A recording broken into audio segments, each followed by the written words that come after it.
Isso aí, moçada, estamos com mais um boletim de sexta-feira do Sai da Matrix na área. E esse pibinho, hein?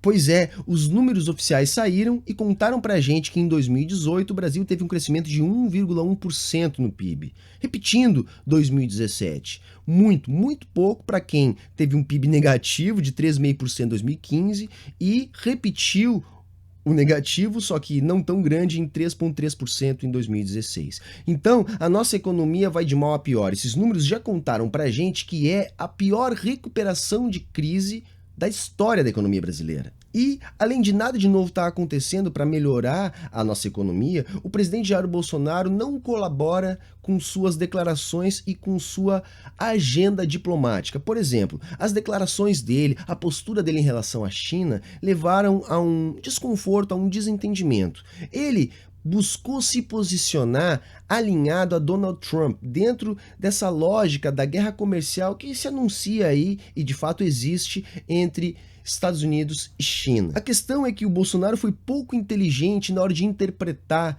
as relações econômicas dentro da geopolítica global. Estados Unidos e China estão disputando hegemonia no campo econômico. E aí não é uma questão de idealismo, não é uma questão de capitalismo versus comunismo, não é uma questão de globalismo marxista, é uma questão de estratégia. E nesse ponto, Donald Trump deu uma grande invertida no Bolsonaro na questão da soja, no mercado de carne como um todo. O fato é que o Brasil está correndo risco e parece que vai perder grande parte desse mercado para os Estados Unidos, diante das medidas que o Trump vem tomando. Aliás, Donald Trump, ele vem reduzindo impostos e não vem fazendo, vamos dizer assim, o dever de casa tradicional. Então a dívida americana está parecendo funcionar como agente puxador, vamos dizer assim, dessa recuperação da economia dos Estados Unidos, que cresceu mais do que a expectativa. Ou seja, Trump é maluco? É um maluco que entendeu a guerra que está inserido. Bolsonaro ainda não entendeu a grandeza do cargo que ocupa. O fato é que todo o mercado da carne, vamos dizer assim, que também é ligado também com o mercado de soja, é um mercado muito importante, porque uma das únicas coisas que na economia brasileira podia puxar o crescimento era justamente o setor de commodities. Porque na realidade é o que nos restou, é o que ainda somos competitivos. E é aquilo que temos uma estrutura produtiva para escoar a safra, para produzir, enfim, é onde nós temos produtividade para jogar no mercado internacional. Já é uma tragédia depender desses produtos. Por quê? Porque primeiro, para depender desses produtos e ter algum crescimento, o mundo tem que estar crescendo rapidamente, porque são produtos de demanda inelástica. São setores competitivos da economia.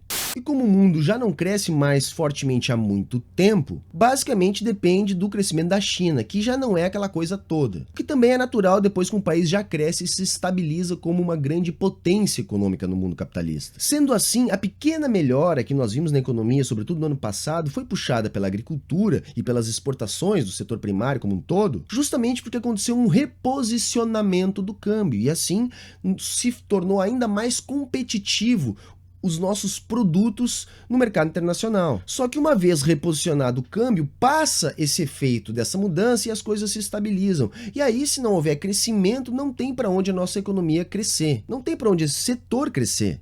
E aí você junta isso com uma diplomacia falha do governo Bolsonaro que ainda atrapalha os negócios desse setor, que é o único setor que ainda nos restou de competitividade na economia, é óbvio que a economia não tem para onde crescer. E aí eu acho engraçado, porque o Bolsonaro ele dá um golpe num setor que foi um dos principais apoiadores dele durante a campanha, que é o setor do agronegócio.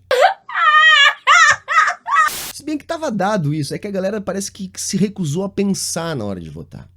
Ele dizia claramente que ia combater subsídios, e teve gente dentro do agronegócio dizendo que não havia subsídios na economia brasileira para esse setor. Bom, então agora não adianta reclamar, né? Ok. Mas tudo bem, a gente aceita a reclamação. Agora vamos pensar junto e vamos parar de entrar nesse discurso, desse oba-oba, desse ódio bobo, e vamos pensar com inteligência para os negócios. Pelo menos isso, vai, empresário. Porque lógico, gente, a economia crescendo também significa emprego para o trabalhador, significa renda, e é com isso que eu me preocupo. E os números do crescimento também afetaram o dólar, que também fechou fevereiro em alta. O acumulado deu 2,8%, fechando na casa aí dos 3,75. Não é nada, é a maior alta desde novembro, em um mês para o dólar. E a Bolsa de Valores fechou em queda de 1,86%. O que mais caiu foram as ações do setor bancário e também as ações da Petrobras. As ações da Petrobras terem caído é um pouco estranho, porque a empresa apresentou um lucro muito forte, 26 bilhões, coisa que já não acontecia há algum tempo. Porém, o mercado está um pouco apreensivo. Por quê?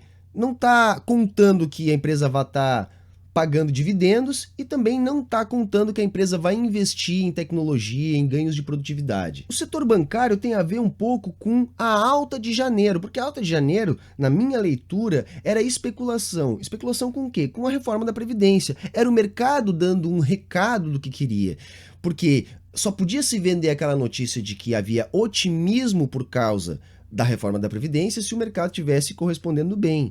E o mercado não espera ganhar agora, e sim com a reforma. E o que o mercado percebeu? Que o Bolsonaro não tem capacidade política, não tem capital político para conduzir essa reforma.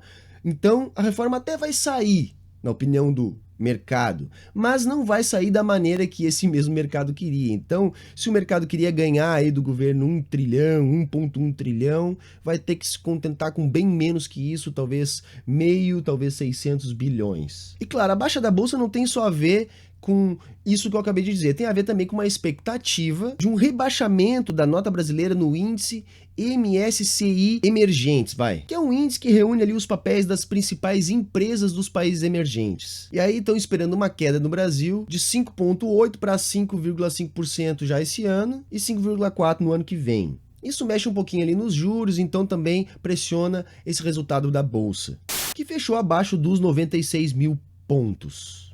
Então, gente, para finalizar, o que eu posso dizer? O mercado lá que o Bolsonaro estava dizendo, tá subindo a bolsa, o dólar tá tranquilo e tal, era primeiro uma ilusão que o próprio mercado estava criando para criar uma pressão no governo em si, aprovar a reforma da Previdência, que na verdade representa um lucro para esse mercado, que o mercado brasileiro, se você não entende, é cartelizado por bancos e o setor financeiro é que demanda muito da atividade econômica no Brasil. E isso é justamente um dos problemas do nosso desemprego. Só que tirando essa ilusão, dessa especulação do mercado em relação a poder sugar um pouco mais do governo via reforma da Previdência, não há indicativo nenhum na nossa economia que possa dar um sinal positivo para o mercado. A demanda não está reagindo e não tem por onde reagir. Enquanto não houver reação na renda, não vai haver reação na demanda. Enquanto não houver reação na demanda, não vai haver aumento da produção, crescimento do PIB, emprego, renda, etc. E num momento como esse, onde os agentes autônomos não têm nenhuma predisposição a gastar, o único driver que poderia movimentar a economia seria os gastos do governo, que por sua vez também não dá indicativo nenhum de que vai fazer isso. Sendo assim, não há como o mercado reagir bem. Então, se você tem um emprego, amigão, segura aí porque a coisa tá complicada. Falou? Se você gostou desse vídeo, curte, compartilha, ativa o sininho, se inscreva aqui no canal. E se quiser e puder, acesse o nosso site, que vai estar aqui na descrição, e procura lá uma das nossas plataformas de apoio para ajudar a manter no ar o Sai da Matrix. Afinal de contas, o Sai da Matrix só pode se manter no ar com o apoio de quem consome o nosso conteúdo. Valeu, moçada. Falou, um abraço e até a próxima.